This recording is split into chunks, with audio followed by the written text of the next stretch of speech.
चार रामकृष्ण ग्रुपे 8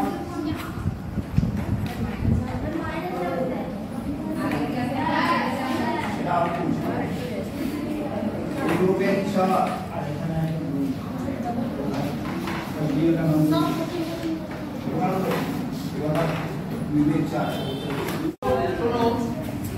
আবর্জনা থেকে একটি গোটা রক গার্ডেন তৈরি করেন নেচার।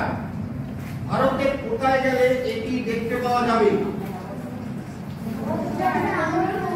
আবর্জনা থেকে একটি গোটা রক গার্ডেন তৈরি করেন নেচার নামে একজন ভদ্রলোক। ভারতের কোথায় গেলে এই রক গার্ডেনটাকে আমরা দেখতে পাবো? না, কোথায় সেটা অবস্থিত? তুমি রাজ্যে বলতে পারো, রাজ্যের মধ্যে কোথায়? গার্ডেনটা তো পুরো রাজ্য জুড়ে হয়নি, কোন স্থানে সেটা?